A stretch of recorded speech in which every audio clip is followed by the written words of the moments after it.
আমাদের এখনকার যে ধরনের লাইফস্টাইল, সেখানে অনিদ্রা একটা বিশাল সমস্যা, এবং সেইটা থেকে যদি মুক্তি পেতে হয় তাহলে আমাদের কিছু স্লিপ হাইজিন মেনটেন করতে হবে।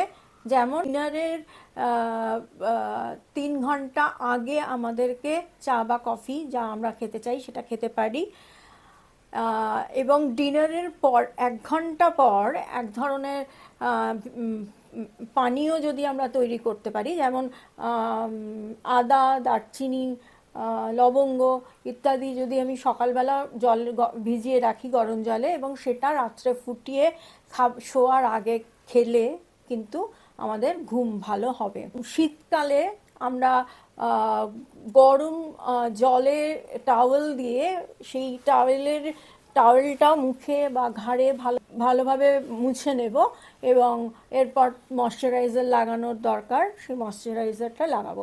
গরমকালে যদি আমরা আমাদের শোয়ার ঠিক 1 ঘন্টা আগে উষ্ণ গরম জলে একটু স্নান করে নিতে পারি, সেটা আমাদের শরীরের জন্য অত্যন্ত প্রয়োজন। ঘুমের ক্ষেত্রে আমরা আলো নিভিয়ে শোবো, তার কারণ হচ্ছে যে আলো যদি জ্বলতে থাকে তাহলে কিন্তু আমাদের পিনিয়াল গ্ল্যান্ড থেকে যে মেলাটোনিন হরমোনটা বেরোয় সেটা কিন্তু সঠিকভাবে বেরোতে পারে না, কারণ মেলাটোনিন ভালোভাবে বেরোতে শুরু করে সানডাউন হওয়ার পর।